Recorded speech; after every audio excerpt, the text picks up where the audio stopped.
Hello guys and dear friends and dear students, welcome to our study point YouTube channel। आज हम बात करेंगे BPSC 131 के बारे में, जो कि आपके एग्ज़ाम बहुत ही जल्द आने वाला है। तो मेरे पास कुछ VVI क्वेश्चन है आपके एग्ज़ाम के लिए, उसे हम देखेंगे। और उसके बाद में मेरे पास सैम्पल पेपर है आपके एग्ज़ाम के लिए। सैम्पल पेपर किस तरीके से क्वेश्चंस पूछे जाते हैं वो मैं आपको अभी दिखा रहा हूं, और साथ ही में कुछ मेरे पास गेस पेपर हैं, वो भी मैं आपको ये दिखा रहा हूँ। इन सब को इसी वीडियो में कवर करेंगे, मात्र 15 से 20 मिनट के बीच में। ठीक है, इतना देर में हम लोग जो इस सब्जेक्ट का इम्पॉर्टेंट क्वेश्चन है उसे हम लोग बहुत तेज़ी के साथ देख लेंगे। ठीक है, तो आइए वीडियो को शुरू करते हैं। इससे पहले एक छोटी सी रिक्वेस्ट, अगर आपने अभी तक चैनल को सब्सक्राइब नहीं किया है तो प्लीज़ सब्सक्राइब कर ले, ताकि आपको नोटिफिकेशन मिलती रहे। ठीक है, और इस चैनल पे बहुत सारे वीडियोस अपलोड हैं, फर्स्ट ईयर के भी, सेकेंड ईयर के भी, थर्ड ईयर के भी इस पे अपलोड किए जाते हैं और किए जाएंगे। आप इससे जुड़े रहेंगे तो आपको बहुत फ़ायदा होने वाला है। और इस PDF को आप फ्री में भी ले सकते हैं टेलीग्राम चैनल से जुड़ करके। टेलीग्राम चैनल का लिंक डिस्क्रिप्शन में अवेलेबल है। ठीक है, आइए वीडियो को स्टार्ट करते हैं। तो देखिए, यूनिट फर्स्ट में इसमें दिया गया है सबसे इम्पॉर्टेंट क्वेश्चन। ठीक है, ब्लॉक 1 में, जो कि व्यवहारिक गतिविधि के रूप में राजनीति का वर्णन कीजिए। और इसमें सबसे इम्पॉर्टेंट क्वेश्चन है, राजनीति से आप क्या समझते हैं, स्पष्ट कीजिए। और दूसरा है, राज्य क्या है, रैल्फ मिलीबैंड के राज्य संबंधी विचारों का विवेचन कीजिए। ठीक है, और एक क्वेश्चन इसमें, वैधता क्या है, मैक्स वेबर के इसके संबंध में क्या विचार है। ठीक है, इस तरीके से इसमें जो इम्पोर्टेंट क्वेश्चन है मैंने बताया। एक इसमें छोटा सा पॉइंट में क्वेश्चन आ सकता है, अवैधता से आप क्या समझते हैं। और दूसरा, राज्य मिशनरी के कर्मचारी अभिजात वर्ग पर संक्षिप्त टिप्पणी लिखिए। ये बहुत ही इम्पोर्टेंट है। आइए देखते हैं अगला क्वेश्चन जो आपके एग्जाम के लिए इम्पोर्टेंट है। यहाँ देखिए, राजनीतिक सिद्धांत, राजनीतिक विज्ञान और राजनीति चिंतन के बीच में मतभेद कीजिए। ठीक है, अगला क्वेश्चन है, राजनीतिक सिद्धांत एक दर्शन और एक विज्ञान के रूप में, इससे आप क्या समझते हैं। ठीक है, अगला क्वेश्चन इसमें, राजनीतिक सिद्धांत के विकास को स्पष्ट कीजिए, और राजनीतिक सिद्धांत को उसी में आ जाएगा, ये परिभाषित कीजिए। ठीक है, आइए हम फिर देखते हैं अगला जो नेक्स्ट क्वेश्चन है आपके एग्ज़ाम के लिए इम्पोर्टेंट, उसे देखते हैं। ठीक है, यहाँ पे अब स्टार्ट होता है अवधारणा। इसमें सबसे फर्स्ट क्वेश्चन है आपका, स्वतंत्रता का क्या अर्थ है। ठीक है, इससे पहले मैं एक बात बता दूं कि BPSC 131 का मैं एक वीडियो लेकर के आने वाला हूं, जो कि उसमें पूरे बुक को कवर किया जाएगा एक ही वीडियो में। उसे आप देखना ना भूलें, बहुत जल्द उसे अपलोड कर दिया जाएगा। ठीक है, आइए नेक्स्ट क्वेश्चन देखते हैं। स्वतंत्रता संबंधी JS मिल तथा ईसाइया बर्लिन के विचारों का आलोचनात्मक विवेचन कीजिए। बहुत इंपॉर्टेंट क्वेश्चन है, इसे आप देख लीजिएगा। ठीक है, स्वतंत्रता संबंधी मार्क्सवादी समालोचना तथा स्वतंत्रता बोध पर चर्चा कीजिए। ये इम्पोर्टेंट क्वेश्चन है। और देखिए, इसमें सिर्फ मैं क्वेश्चन बता रहा हूँ, और मैं कुछ सैम्पल पेपर दूंगा इसी में, और इसी वीडियो में कुछ गेस पेपर भी दूंगा। लेकिन इन सब का आंसर आपको मिलेगा कहाँ, तो जो मैं नेक्स्ट वीडियो लेकर के आऊँगा उसमें इन सब का आंसर आपको मिल जाएगा। ठीक है, आइए आगे देखते हैं। स्वतंत्रता विषयक कुछ समकालीन धारणाओं का विश्लेषण कीजिए। समानता से आप क्या समझते हैं, बहुत इंपॉर्टेंट आपके एग्जाम के लिए क्वेश्चन है। और एक यहाँ पे क्वेश्चन है, उदारवादियों के असमानता संबंधी औचित्य प्रतिपादन पर विचार कीजिए। ठीक है, यहाँ पे अगला क्वेश्चन दिया गया है, समानता एवं नारी अधिकारवाद पर संक्षिप्त टिप्पणी कीजिए। और स्वतंत्रता और समानता में क्या संबंध है, इसे बताएं। और न्याय से आप क्या समझते हैं। ठीक है, इसमें जो देखिए 12 नंबर जो क्वेश्चन यहाँ पे दिया गया है, निम्नलिखित पर संक्षिप्त टिप्पणी कीजिए। ठीक है, ये बहुत इंपॉर्टेंट है, ये दोनों पॉइंट इसमें से आ सकता है आपके एग्जाम में क्वेश्चन। आइए हम फिर आगे देखते हैं, वितरणकारी न्याय से क्या समझते हैं। ठीक है, सामाजिक न्याय क्या है, ये सब बहुत छोटा छोटा आंसर इसका है, आप इसे ये ना समझे कि इसमें बहुत सारा है, नहीं ऐसी बात नहीं, बहुत शॉर्ट में इसका आंसर आप दे सकते हैं। ठीक है, जिस हिसाब से पूछेगा उस हिसाब से आपको आंसर देना पड़ेगा। अगर 6 नंबर में पूछता है तो 1 पेज में लिख दीजिएगा, अगर आपको 10 नंबर में पूछता है तो 2 पेज में लिख दीजिएगा, अगर आपको 20 नंबर्स में पूछता है तो इसमें 4 पेज में लिख दीजिएगा, तो आपको नंबर मिल जाएगा। इसमें सबसे एक इम्पॉर्टेंट है, जॉन रॉल्स के न्याय सिद्धांत की चर्चा कीजिए, बहुत इंपॉर्टेंट क्वेश्चन है। ठीक है, आप इसे ज़रूर देख लीजिएगा। अगला क्वेश्चन है, अधिकारों की प्रकृति को संक्षेप में स्पष्ट कीजिए। और दूसरा क्वेश्चन है, मानव अधिकार की अवधारणा का वर्णन कीजिए, बहुत इंपॉर्टेंट है आपके एग्जाम के लिए। आइए एक क्वेश्चन इसमें और है, मानव अधिकारों की सार्वभौम घोषणा से आप क्या समझते हैं, विस्तार से समझाइए। आइए यहाँ से स्टार्ट होता है फिर अगला क्वेश्चन जो आपके एग्ज़ाम के लिए इम्पोर्टेंट है, लोकतंत्र से क्या अभिप्राय है तथा इसकी प्रकृति पर एक नोट प्रस्तुत करते हुए इसके गुण व अवगुण भी बताइए। ठीक है, इसमें जो ये क्वेश्चन नंबर 4 दिया गया है ये बहुत इंपॉर्टेंट पॉइंट है, इसे आप ज़रूर देख लीजिएगा, 6 नंबर वाले क्वेश्चन में पूछ सकता है। प्रतिक्रियात्मक लोकतंत्र और सत्तावाचक लोकतंत्र, ठीक है, ये ज़रूर पूछ सकता है आपके एग्ज़ाम में। आइए अब देखते हैं, प्रजातंत्र लोकतंत्र को सफल बनाने के लिए आवश्यक बातों पर प्रकाश डालिए, जो कि इम्पोर्टेंट है आपके एग्ज़ाम के लिए। एक यहाँ पे बहुत इंपॉर्टेंट क्वेश्चन दिख रहा है कि जेंडर और लिंग का अर्थ समझाते हुए इनकी अवधारणा स्पष्ट कीजिए। भारत में लोकतंत्र की मुख्य विशेषताएं को बताइए, बहुत इंपॉर्टेंट क्वेश्चन है। जेंडर आवश्यकताओं से क्या समझते हैं, विस्तार से समझाइए। ठीक है, आइए एक क्वेश्चन यहाँ पे देखेंगे हम, जेंडर मेन स्ट्रीमिंग कार्यनीति सूत्रबद्ध करने के लिए किन कार्यों को करना ज़रूरी है। आइए फिर हम आगे बढ़ेंगे बहुत तेज़ी के साथ में। अगला क्वेश्चन यहाँ पे है, उन मूल तत्वों की चर्चा कीजिए जिनसे यह पता लगाया जाता है कि जेंडर अंतर और असमानताएं कैसे और क्यों किसी खास स्थिति में अहम है। ठीक है, पितृसत्ता और मातृसत्ता की संकल्पना का वर्णन कीजिए। जेंडर के विभिन्न सिद्धांत कौन कौन से हैं।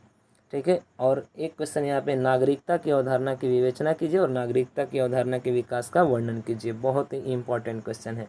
आइए सबसे इम्पोर्टेंट इसमें एक और क्वेश्चन है, नागरिकता की मार्क्सवादी संकल्पना पर चर्चा कीजिए। ठीक है, अगला यहाँ पे है, नागरिकता संबंधी गांधीवादी धारणा पर प्रकाश डालिए। एक क्वेश्चन यहाँ पे बहुत इंपॉर्टेंट दिख रहा है, वैश्विक नागरिकता पर एक संक्षिप्त नोट लिखिए और राज्य के परंपरागत सिद्धांत पर चर्चा कीजिए। राज्य के मार्क्सवादी सिद्धांत की व्याख्या कीजिए, ये क्वेश्चन है बहुत इंपॉर्टेंट। नागरिक समाज से क्या अभिप्राय है, इसके अवधारणा को समझाइए। ठीक है, इसे आप देख लीजिएगा, मैं सिर्फ इम्पॉर्टेंट क्वेश्चन को बता रहा हूँ। ठीक है, आइए तो फिर देखते हैं इसमें, J.S. मिल के अनुसार लोकतांत्रिक निर्णय लेने के क्या फ़ायदे हैं, बहुत इंपॉर्टेंट क्वेश्चन है। आइए फिर हम आगे बढ़ेंगे इसमें, आर्थिक वृद्धि से क्या अभिप्राय है और आर्थिक वृद्धि को प्रभावित करने वाले कारकों का उल्लेख कीजिए, जो कि बहुत इंपॉर्टेंट है आपके एग्ज़ाम के लिए। ठीक है, आर्थिक, ये ज़रूर इम्पोर्टेंट है, आर्थिक वृद्धि और आर्थिक विकास में अंतर स्पष्ट कीजिए। ठीक है, एक क्वेश्चन यहाँ पे दिया गया है, लोकतंत्र तथा आर्थिक विकास के बीच क्या संबंध है, व्याख्या कीजिए। आइए फिर हम आगे देखेंगे, लोकतंत्र तथा आर्थिक वृद्धि अनुरूप नहीं है, इस कथन के समर्थन में तर्क दीजिए। ठीक है, अब देखिए एक यहाँ पे सेंसरशिप, बहुत इंपॉर्टेंट है पॉइंट ये, सेंसरशिप की संकल्पना की विवेचना कीजिए। और अगला है, जॉन रॉल्स के निष्पक्षता के सिद्धांत की व्याख्या कीजिए। ठीक है, आइए फिर हम आगे देखेंगे, इसमें जो इम्पोर्टेंट क्वेश्चन है ये वाला ज़रूर आप देख लीजिएगा, क्वेश्चन नंबर 17। ठीक है, समाज की बुनियादी इकाई, समाजीकरण का एक एजेंट, लोकतंत्र का आधार। ठीक है, ये छोटे छोटे क्वेश्चन में पूछ सकते हैं।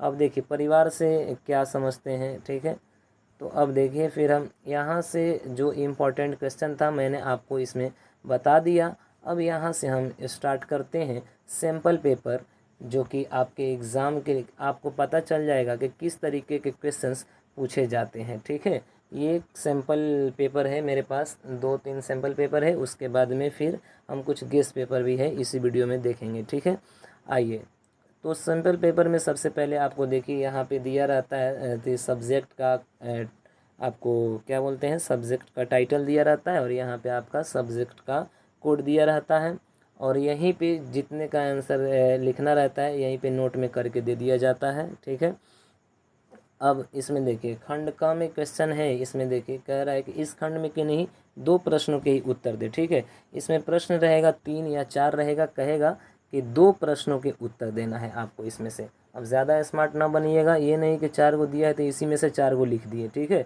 ऐसा नहीं करना है, जिस खंड में जितना बोला जाए उतना ही का आंसर देना है। ठीक है, देखिए पहला क्वेश्चन इसमें दिया गया है कि व्यवहारिक गतिविधि के रूप में राजनीति का वर्णन कीजिए। दूसरा यहाँ पे दिया राज्य क्या है, रैल्फ मिली बैंड के राज्य संबंधी विचारों का विवेचन कीजिए। तीसरा क्वेश्चन है स्वतंत्रता संबंधी जे.एस. मिल तथा ईसाया बर्लिन के विचारों का आलोचनात्मक विवेचन कीजिए। और चौथा नंबर क्वेश्चन यहाँ पूछा गया कि प्रातिनिधिक लोकतंत्र से क्या समझते हैं, स्पष्ट कीजिए। देखिए यहाँ पे खंड ख दिया गया है, उसमें 4 क्वेश्चन मैंने बताया। इसमें कह रहा है कि इन खंडों में किन्हीं 2 प्रश्नों के ही उत्तर देना है। देखिए सबसे पहला क्वेश्चन है जॉन रॉल्स के न्याय के सिद्धांत की चर्चा कीजिए। और दूसरा क्वेश्चन है लोकतंत्र के परंपरागत उदारवादी सिद्धांत की व्याख्या कीजिए।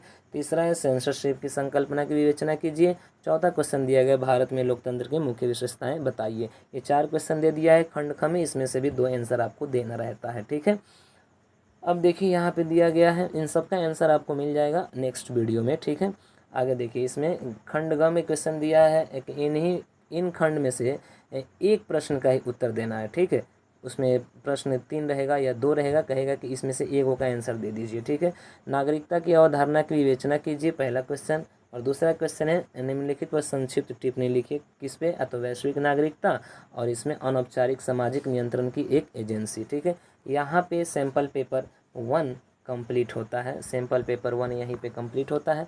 अब यहाँ से स्टार्ट होता है सैम्पल पेपर 2। ठीक है, सैम्पल पेपर 2 यहाँ से स्टार्ट होता है। तो यहाँ देखिए खंड क में कह रहा है कि नहीं 2 प्रश्नों के ही उत्तर देना है, यानी कि टोटल समझ लीजिए कि एक पेपर में इस सब्जेक्ट में 5 गो का आंसर देना रहेगा आपको। और क्वेश्चन रहेगा कितना, तो 10 क्वेश्चन रहेगा, 5 का आंसर देना रहेगा। ठीक है, आइए देखते हैं। इसमें कह रहा है कि राजनीतिक सिद्धांत, राजनीतिक विज्ञान और राजनीतिक चिंतन के बीच में मतभेद कीजिए। दूसरा क्वेश्चन है क्या राजनीतिक सिद्धांत अपना अस्तित्व खो चुका है, चर्चा कीजिए। तीसरा क्वेश्चन है यहाँ पे समानता से आप क्या समझते हैं, इसके विभिन्न प्रकार कौन कौन से हैं। लोकतंत्र के विभिन्न प्रकारों की विस्तार पूर्वक व्याख्या कीजिए। अगला क्वेश्चन यहाँ पे दिया है खंड ख में 2 प्रश्न का उत्तर देना, अधिकारों के विभिन्न सिद्धांतों की विवेचना कीजिए और लोकतंत्र तथा आर्थिक विकास के बीच क्या संबंध है, व्याख्या कीजिए। ठीक है, अगला क्वेश्चन यहाँ पे दिया है राज्य की अवधारणा का वर्णन कीजिए। और अगला क्वेश्चन दिया है प्रीति सत्ता की उत्पत्ति के सिद्धांतों का विश्लेषण कीजिए। ठीक है, खंड ग में दिया गया है कि नागरिक समाज से क्या अभिप्राय है। ठीक है, दूसरा क्वेश्चन यहाँ पे दिया गया है, मैंने बताया ना किस तरीके से दे देगा क्वेश्चन, कहेगा इसमें से किन्हीं पर टिप्पणी कीजिए। राज्य और नागरिक समाज और प्रतिक्रियात्मक और लोकतंत्र। ठीक है, इसमें से आपको दे देना है। देखिए अब यहाँ पे आपका सैम्पल पेपर 2 कंप्लीट होता है, सैम्पल पेपर 2 यहाँ पे कंप्लीट हो गया। ठीक है, अब यहाँ से स्टार्ट होता है सैम्पल पेपर 3। ठीक है, अब कह रहा सैम्पल पेपर 3 नहीं है, ये गेस पेपर है। ठीक है, ये गेस पेपर है, राइट। चलिए हम आगे बढ़ेंगे। देखिए इसमें दिया गया है कि किन्हीं इस खंड में से किन्हीं 2 प्रश्नों के उत्तर देना है। पहला आके राजनीति से क्या समझते हैं। दूसरा राजनीतिक सिद्धांत के प्रमुख संकल्पनाओं को स्पष्ट कीजिए। तीसरा स्वतंत्रता का क्या अर्थ है, नकारात्मक और सकारात्मक स्वतंत्रता में भेद कीजिए। और अगला है इसमें लोकतंत्र से क्या अभिप्राय है तथा इसकी प्रकृति पर एक नोट प्रस्तुत करते हुए इसके गुण व अवगुण भी बताइए। ठीक है, खंड ख में दिया गया है कि मानव अधिकारों की सार्वभौम घोषणा से क्या समझते हैं और आर्थिक वृद्धि से आप क्या अभिप्राय है, आर्थिक वृद्धि को प्रभावित करने वाले कारकों का उल्लेख कीजिए। अगला क्वेश्चन है स्वतंत्रता तथा सेंसरशिप में क्या संबंध है। और अगला क्वेश्चन जेंडर भेदभाव से क्या तात्पर्य है। ठीक है, इसमें दिया गया है यहाँ पे खंड ग में कि नागरिकता की अवधारणा के विकास का वर्णन कीजिए। और इस यहाँ पे दिया राज्य मिशनरी के कर्मचारी, अभिजातीय वर्ग और स्वतंत्रता और समानता। इस तरीके से हमने देखा यहाँ पे गेस पेपर 1। अब यहाँ से स्टार्ट होता है गेस पेपर 2। ठीक है, अब देखिए यहाँ पे है पहला क्वेश्चन इसमें दिया गया है कि राजनीतिक सिद्धांत के पुनरुत्थान पर संक्षिप्त टिप्पणी लिखिए। और दूसरा क्वेश्चन है राजनीतिक सिद्धांत के विकास को स्पष्ट कीजिए। तीसरा क्वेश्चन यहाँ पे दिया गया है मानव अधिकारों की अवधारणा का वर्णन कीजिए।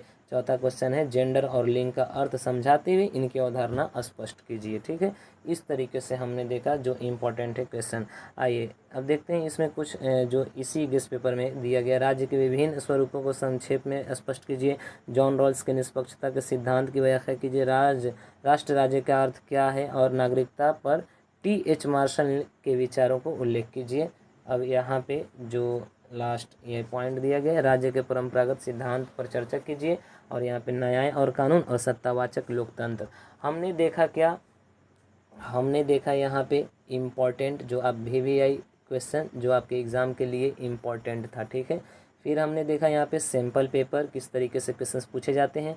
हमने देखा यहाँ पे गेस पेपर, ठीक है। मैंने आपको ये दे दिया, आप इसे अच्छे तरीके से देख लें और हमारे चैनल को सब्सक्राइब कर लें ताकि इसका जो आंसर अपलोड होगा वो आप इसे देख सकें, ठीक है। और इस वीडियो को ज़्यादा से ज़्यादा शेयर करें। Thanks for watching this video. मिलते हैं अगले वीडियो में।